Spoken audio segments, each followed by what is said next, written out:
Hello friends, welcome to Sivarajvel IAS Academy, and this is our weekly roundup session of subject specific current affairs. So in that context we are going to discuss about two important topics of environment and disaster in connection with geography, right? So recently during our winter session, our Minister of State of Environment Ministry had submitted a report in Rajya Sabha regarding the increased frequency of natural disasters, especially in the recent years, right? We will analyze what are all the reasons behind the increased frequency as well as intensity of these disasters, especially with respect to tropical cyclones in this session.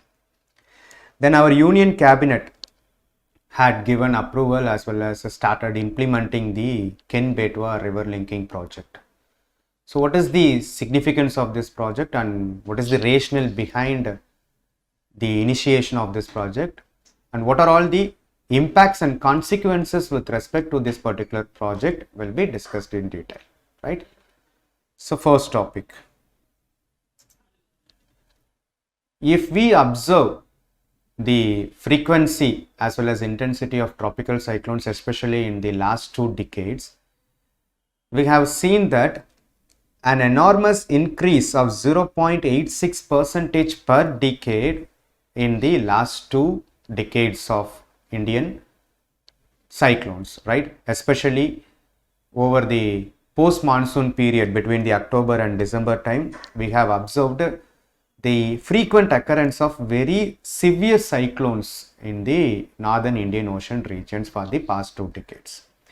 And traditionally or conventionally, Bay of Bengal region is known for occurrence of cyclonic activity during the post-monsoon season, that is during the northeast monsoon time.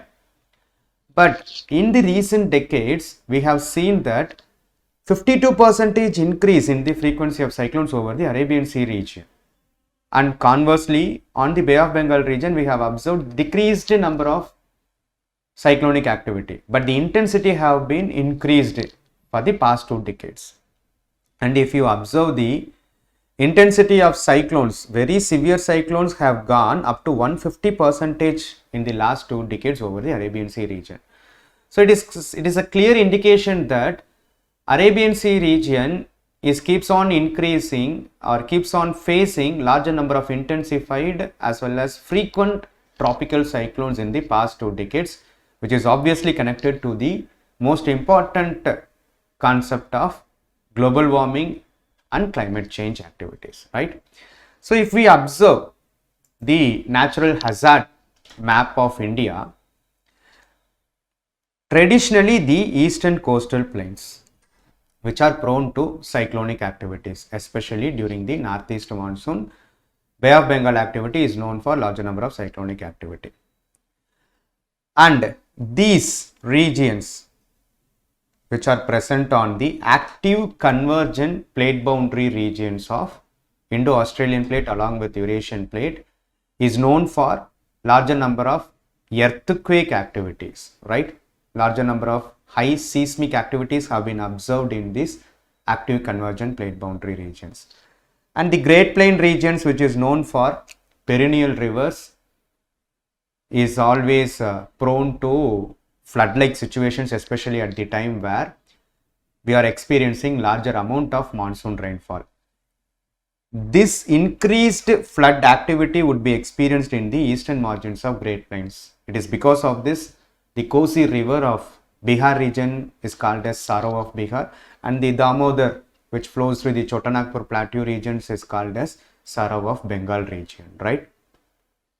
And the regions which are present on the leeward side of Western Ghats, that is western margins of the Deccan Plateau regions, is prone to drought-like situations.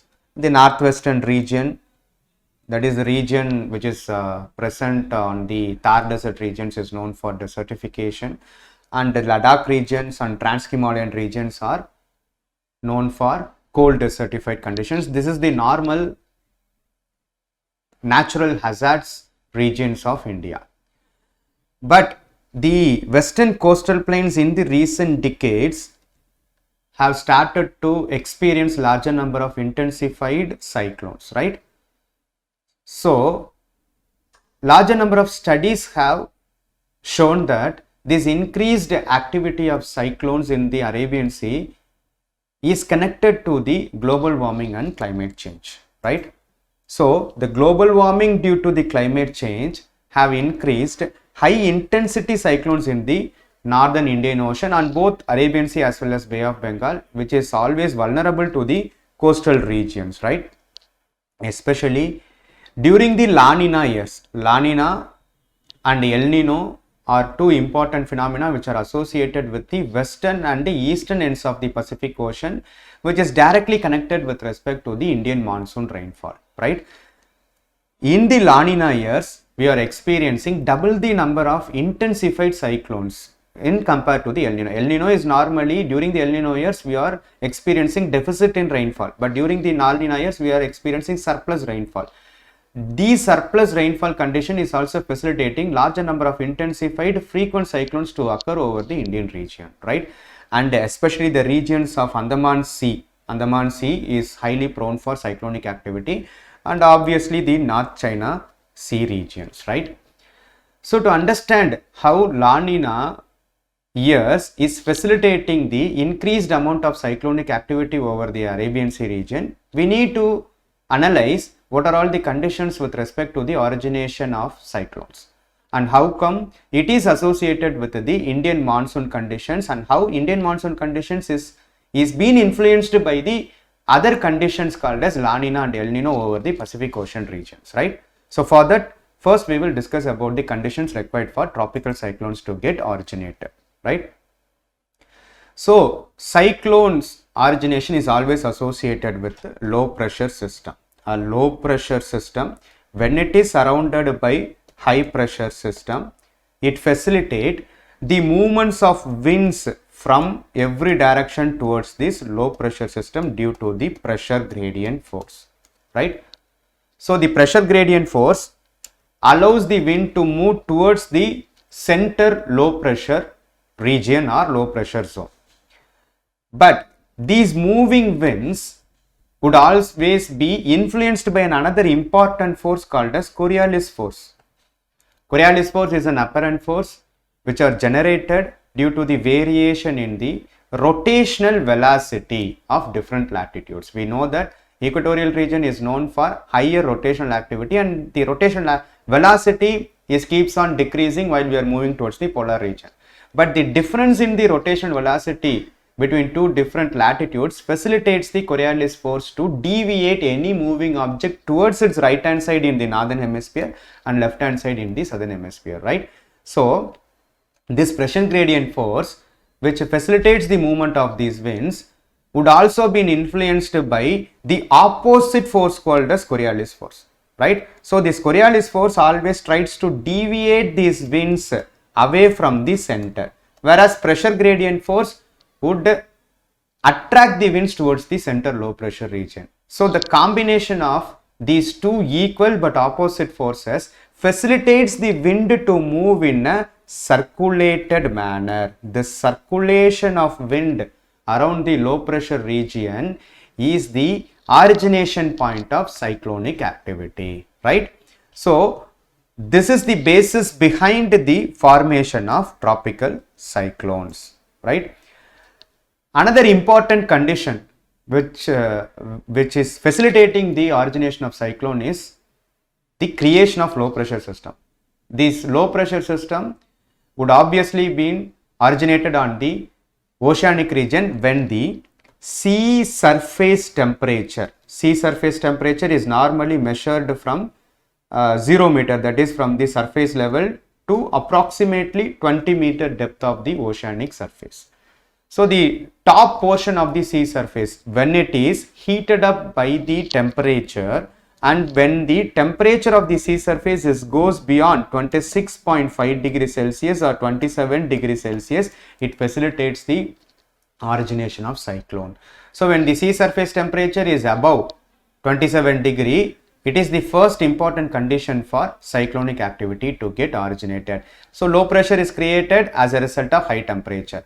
And this high temperature also facilitates the water on the surface region to experience a condition of evaporation, right? So the same region which is experiencing higher temperature would also facilitate the air to get intensified by further humidity or moisture content, right? So the additional moisture content which is evaporated due to high temperature is also acting as a supplying fuel for the cyclonic activity to get intensified, right? So this low pressure, high temperature over the sea surface region facilitates it to experience a low pressure condition, which is further intensified by the Coriolis activity, allows the cyclonic circulation to get originated, right? The cyclonic circulation to get originated. Further, this cyclone will get intensified. They need fuel, right?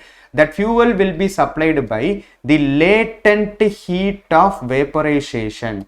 Latent heat of vaporization which is present over the high moisture content on the oceanic regions. So this high moisture content would always act as a fuel for intensification of these cyclones, right? These cyclones, when it is circulating in an anti-clockwise direction in the northern hemisphere, would further get intensified and finally developed into a well structured cyclone, right? So all of these activities facilitates the emergence of a well structured tropical cyclones, which is always associated with the divergence of air at its upper altitudinal level. This divergence of low denser air over the upper surface region allows it to experience the cloud formation. These clouds, normally the cumulonimbus clouds are associated with the strong cyclonic activities. These cumulonimbus clouds would also be experience a condition called as condensation.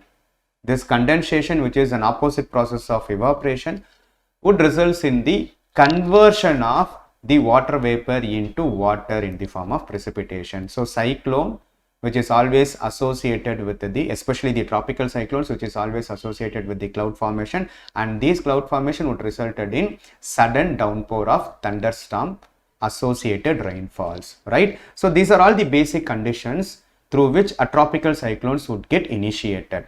How come these conditions are prevailing over the monsoon seasons on both the regions of Indian Oceans would be discussed further, right? So during the time of summer season, right? During the time of summer season, what we have discussed, for any cyclonic activity to get initiated, a low pressure regions first has to be originated on the surface of the ocean, right? In that sense, we can discuss about an important zone called as intertropical convergence zone. Intertropical convergence zone is a low pressure trough region which is normally associated along the equatorial latitudinal regions, but the formation of this ITCZ is related to the convergence of two important permanent winds called as trade winds. Northeast trade winds from the subtropical high pressure belt region towards the equatorial low pressure regions would create a low pressure trough regions nearby to the equatorial latitudes called as intertropical convergence zone, right? But unlike the equatorial low pressure belt, which is created majorly due to the temperature, this intertropical low pressure convergence zones is created due to the permanent winds, that is nothing but the trade winds. These ITCZ tends to move along the path of sun's direct rays. We know that due to the apparent movement of suns, the different latitudes on the surface of the earth would experience direct rays of sunlight, which facilitates the variation in the seasonal activities. During summer, the direct rays of sunlight will fall on the Tropic of Cancer, which passes over the northern Indian region. Nearby to this direct rays of sunlight, we can observe the position of this low pressure ITCZ trough over the Great Indian Plain regions. If you observe the position of this ITCZ, it is meandering downwards while it is present over the oceanic regions, and it is further moving polarwards when it is positioned itself over the continental region. It is this meandering nature of low pressure trough is due to the variation in the specific heat capacity of both ocean as well as continental region. Obviously, oceanic regions, due to its high specific heat capacity, would always getting heated up in a slower phase when compared to the continental region, right? Land would get easily heated up, and in the same way it also liberate the heat in a faster way when compared to the ocean bodies due to the variation in the specific heat capacity. So this low pressure trough would present over the North Indian region, right? The position of this ITCZ facilitates the movement of the winds from the subtropical high pressure belt over the South Indian Ocean regions, and it is because of this the movement of these winds over the entire Indian Ocean region facilitates the initiation of southwest monsoon, right? Facilitates the initiation of southwest monsoon. And when these monsoon winds is moving across the ITCZ, the already low pressure region which is present over the oceanic surface, when it would have experienced the temperature more than 27 degrees Celsius, this moving moisture containing wind, when it is entering into the ITCZ zone, it would facilitate the initiation of tropical cyclones, right? It would happening, it may have a higher chances of creation of cyclones over the both Arabian Sea region as well as Bay of Bengal region, right?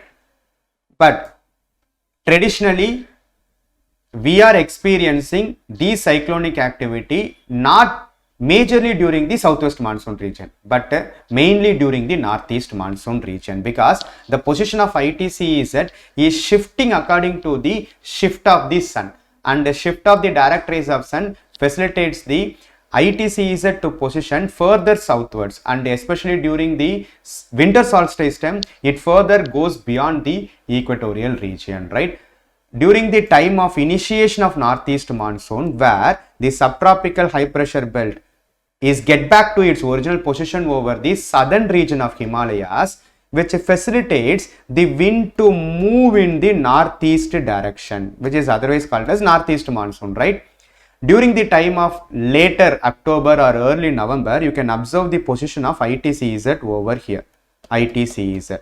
So when this already low pressure existing zone, low pressure zone, when it is existing over the oceanic body, especially over the Andaman Sea regions, this region is prone to higher number of low pressure depression creation. This low pressure depression would be created due to the position of ITCZ, and when the incoming northeast monsoon winds, when it is entering into this ITCZ zone region, it is the ideal condition for the creation of tropical cyclones. So during the northeast monsoon, especially at the time of October and November, due to the position of ITCZ over the Andaman Sea region and the incoming northeast monsoon winds facilitates this region to be the major source of tropical cyclones to get originated. But these tropical cyclones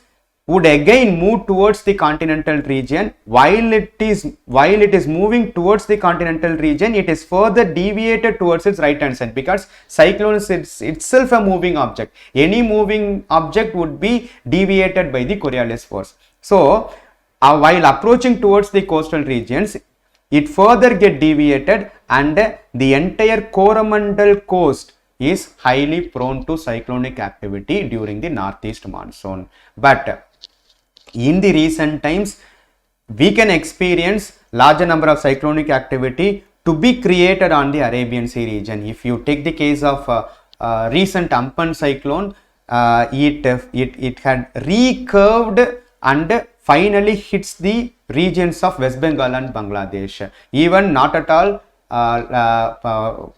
crossing towards the Coromandel coast regions.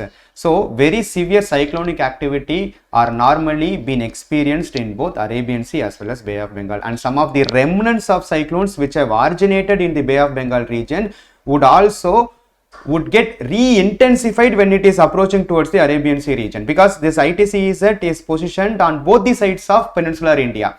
So if a cyclone which have originated in the Bay of Bengal region, after crossing through the continental region, when it reaches the oceanic water of Arabian Sea, it further again re-intensified into another cyclone. We have observed so much of examples with respect to this cyclonic activity on both the sides of Arabian Sea as well as Bay of Bengal, right? So this is the normal way where the positioning of ITCZ and associated moisture containing wind movement is bringing out cyclonic activity over the Indian regions on both Bay of Bengal as well as Arabian Sea regions, right? But in the report we have seen that during the La Nina years we have observed larger number of, double the times of higher intensified and frequent cyclones to be experienced in the tropical cyclonic region, right? So we have discussed about the cyclonic activity over the Indian monsoon region, Indian monsoon season over the two regions of peninsular India, right? And it is associated with another activity which is happening over the Pacific region. Those activities called as El Nino and La Nina, right? El Nino and La Nina, right? These are all the conditions which are prevailing over the both the ends of Pacific Ocean region. Normally the Pacific Ocean, the Eastern Pacific Ocean where the Humboldt or Peruvian cold current is flowing across the western margins of South America, right? Wherever the cold currents are present, you can experience low temperature and high pressure. And the Eastern Australia is known for Eastern Australian warm current regions. So obviously, the Eastern Pacific Ocean is experiencing high pressure due to low temperature, and Western Pacific Ocean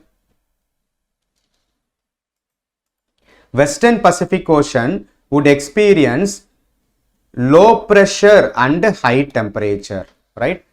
So Western Pacific Ocean is experiencing low pressure and high temperature due to the presence of warm currents, and the Eastern Pacific Ocean is experiencing high pressure and low temperature due to the presence of cold ocean currents, right? It is the normal phenomena which is present over the both the ends of Eastern and Western Pacific Ocean, right? So normally wind will be blowing from eastern side of Pacific Ocean to Western Pacific Ocean, and during the southwest monsoon time, from here the wind will be moving towards the Indian subcontinent region. So Indian monsoon is facilitated by winds which are originating from both the Indian Ocean as well as Pacific Ocean, right? So during the La Nina condition, the high temperature over the Western Pacific Ocean will be further intensified, and the low temperature over the Eastern Pacific Ocean will further get intensified, so that apart from normal rainfall during the La Nina years, we can get higher amount of monsoon rainfall. In converse to that, over a certain interval of 3 to 7 years, this reversal condition would take place, right? Normally, the Eastern Pacific Ocean, which is known for high pressure due to the cold currents, is replaced by the warm waters, which is facilitated by the counter equatorial current, which is replaced by warm waters, so that Eastern Pacific Ocean would experience low pressure and Western Pacific Ocean would experience high pressure. This condition is called as El Nino, and this condition is associated with another phenomena called as Southern Oscillation. So during the El Nino years, wind started to move from Eastern Pacific Ocean towards, wind started to move from Western Pacific Ocean towards the Eastern Pacific Ocean, so that the moisture containing wind from the Pacific Ocean would not go towards the Indian subcontinent. It is because of this, during the El Nino years, the monsoon bearing winds from the Pacific Ocean will get reduced, and it would result in lower amount of rainfall for Indian subcontinent region. But during the La Nina years, apart from the normal monsoon, we can get additional amount of moisture bearing winds from the Pacific Ocean, so that we can experience higher amount of rainfall, right? So it is because of this, normally during the monsoon season, the Indian Ocean, especially in the subtropical high pressure belt region, subtropical high pressure belt region over the southern Indian Ocean is the source region for origination of these monsoon winds. These monsoon winds, while up to the equatorial region, is traveling in the direction of southeasterly direction, right? Because it will get deviated towards its left hand side while it is moving in the southern hemisphere due to Coriolis force. After crossing the equator, the same winds which is approaching towards the low pressure region, the same winds which is approaching towards the low pressure region of Indian subcontinent is diverting towards its right hand side, so that after crossing the equator, this diversion of winds from the southern Indian Ocean will be moving in the direction of southwestern direction towards the Indian subcontinent, so that we are experiencing southwest monsoon. And in the same time, the same winds which are blowing from the Pacific Ocean is also entering into the Bay of Bengal region. So during southwest monsoon, the winds from both Indian Ocean as well as Pacific Ocean will facilitate the monsoon to get experienced in the Indian subcontinent region. During the La Nina years, additional amount of moisture bearing winds will be coming from Pacific Ocean, and during the El Nino years, these winds will be moving in the opposite direction towards the eastern Pacific Ocean, so that we are experiencing lower amount of rainfall, right? So this condition, right, this condition of La Nina associated with the abnormal increase of temperature due to global warming and climate change would facilitate the conditions which are prevailing over the Arabian Sea as well as Bay of Bengal to get intensified, so that we are experiencing higher amount of intensified and frequent cyclones in the past two decades, especially during the time of La Nina years, right? So it is because of this the entire tropical region,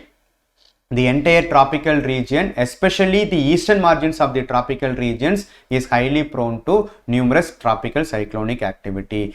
But if you observe the position of Indian subcontinent, the Indian Ocean is devoid of cold ocean currents. You can observe the presence of both cold ocean currents as well as warm ocean currents in every other oceans, but this particular region of Indian subcontinent is devoid of cold ocean currents. So monsoon is a characteristic phenomena. Monsoon is nothing but the reversal of seasonal winds, right? Monsoon is a characteristic phenomena which is associated with the South Asia and Southeast Asian regions, right? South Asia and Southeast region.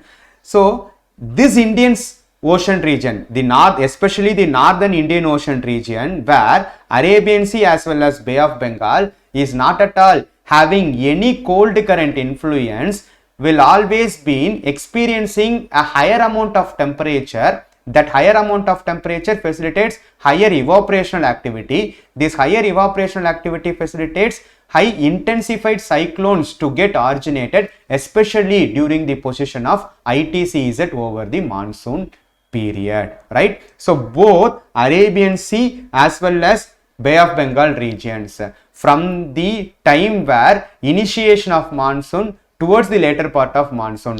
In the recent times, we are experiencing higher number of cyclones even during the summer season. That is, before the initiation of monsoon itself, we are experiencing highly intensified cyclones to get occur over the Arabian Sea region. And during the later northeast monsoon regions, we are experiencing high intensified frequent cyclones over the Bay of Bengal region.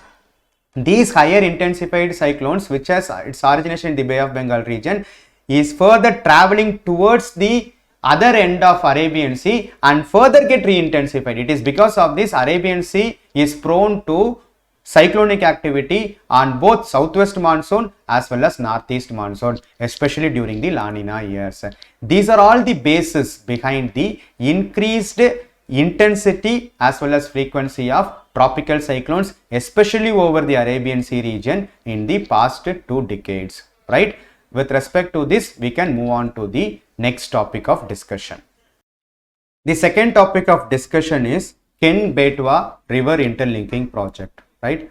So recently the Union Cabinet has approved the funding and implementation of these interlinking project, right? Both of these rivers, Ken as well as Betwa, are tributaries of the river Yamuna, right? Both of these are tributaries of river Yamuna, and Yamuna is itself the tributary of Ganga, right? And these two rivers are flowing across the two important states, Madhya Pradesh and Uttar Pradesh, right? Here, the new interlinking canal is proposed in this particular region. So, the interlinking of the surplus waters of Ken River towards the Betwa River is the proposed object. So, this is the new region where this interlinking canal is going to get implemented, right? So, both of these rivers, that is Ken and Betwa, which are tributaries of Yamuna, is going to be interlinked in this adjoining region between the two states of Madhya Pradesh and Uttar Pradesh.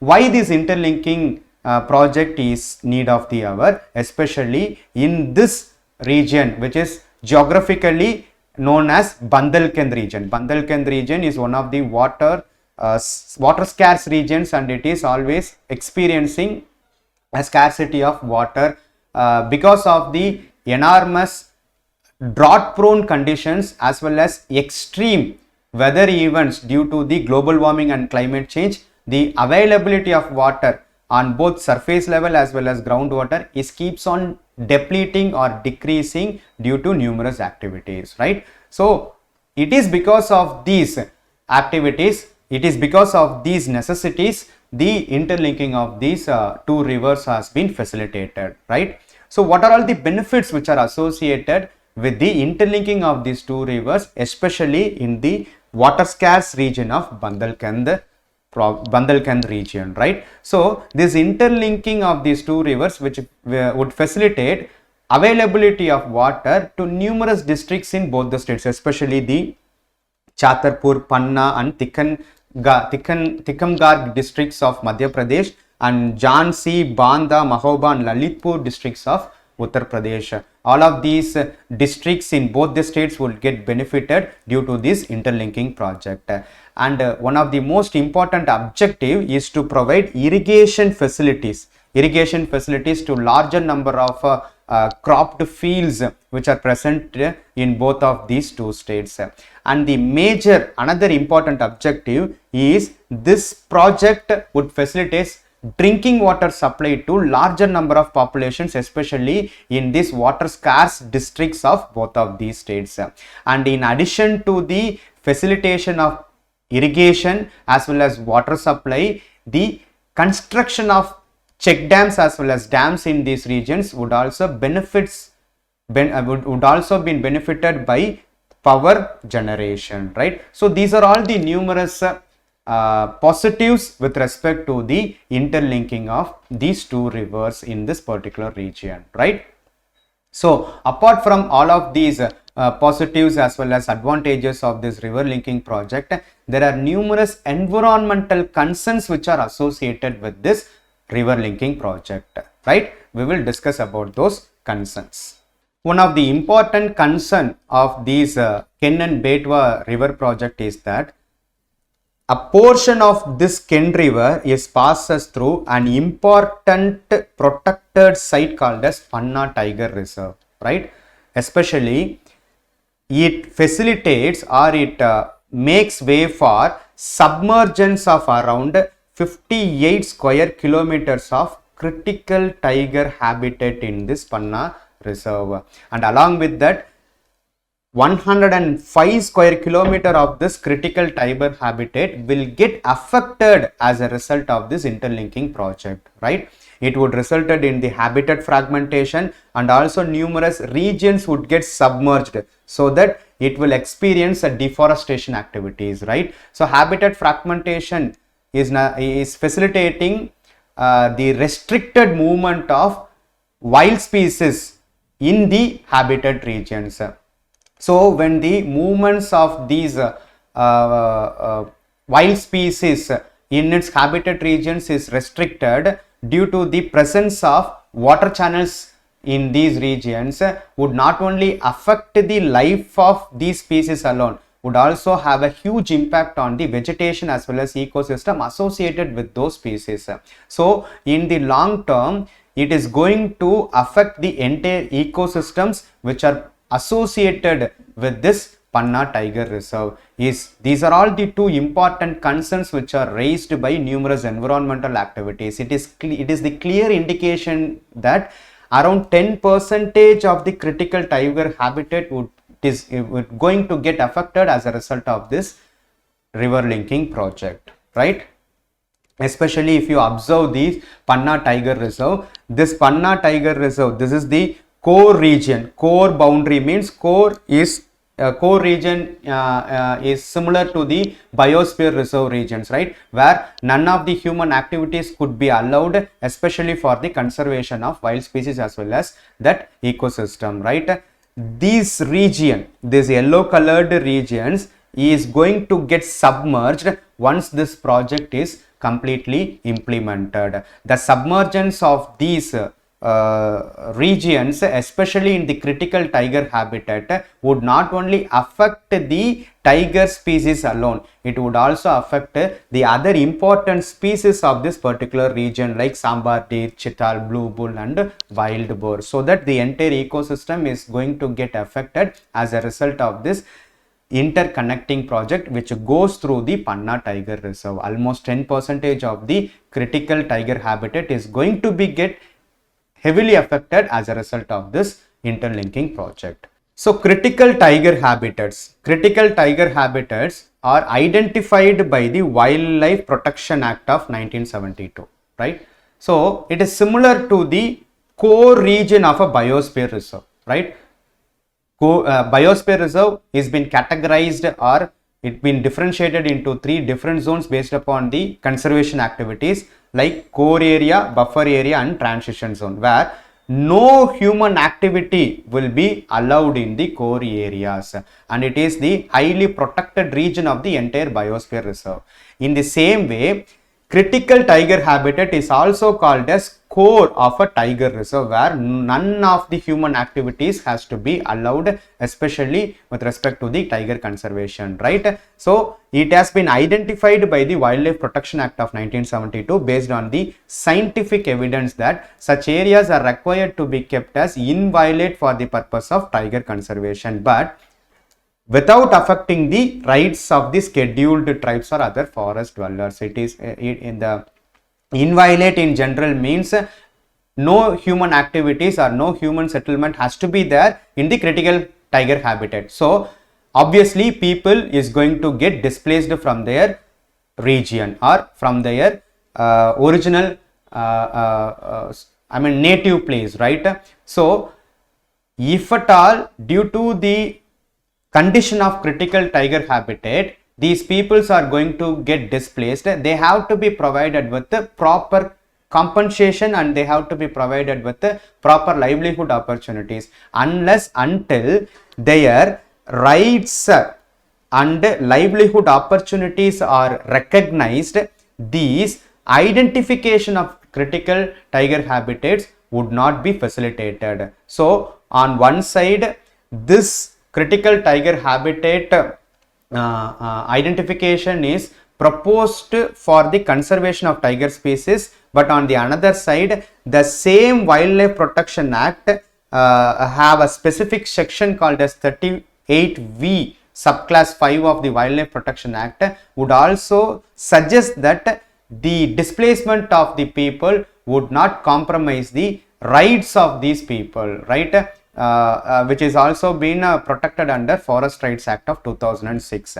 The notification for the identification of critical tiger habitat will be done by state government in consultation with the expert committee for that purpose, right? So on one side, it is going to affect the critical tiger habitat alone, the interlinking of these projects. On the another side, this region is known for larger number of scheduled tribes as well as primitive tribal population, and these tribals are highly dependent upon the nature for their livelihood, and they themselves been considered as the protector of nature. So the participation of these tribal groups in the preservation of nature is going to get affected once they are displaced from their original locality, right?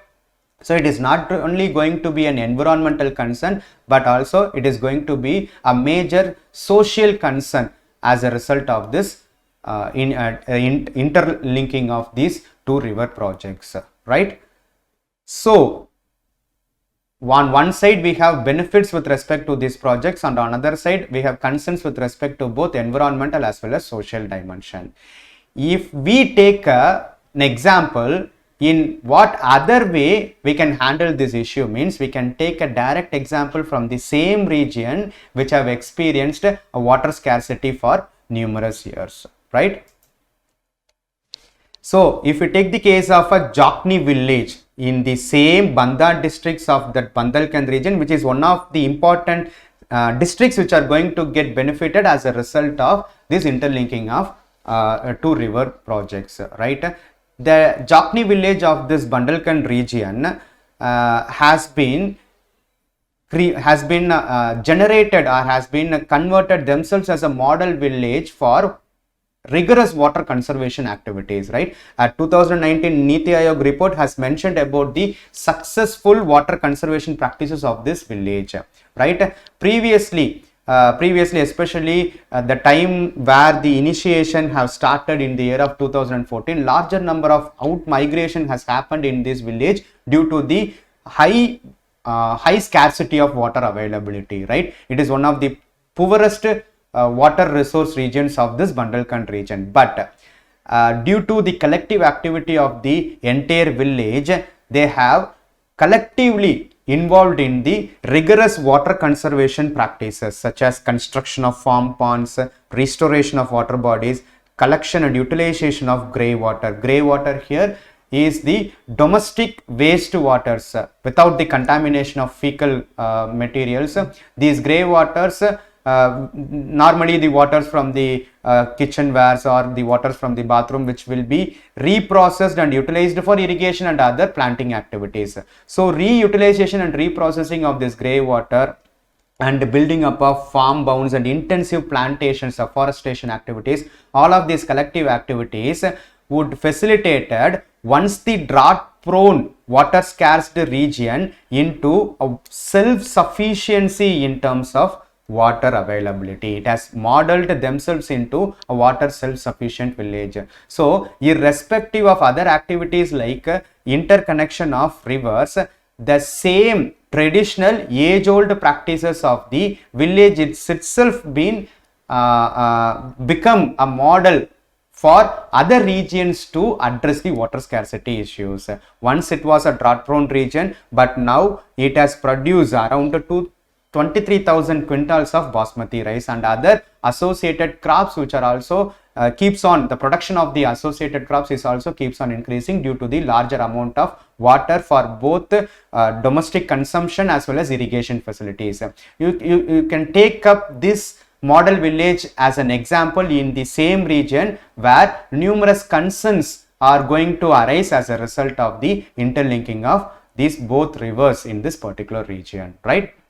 So with this, we can wind up our discussion. Thank you, friends.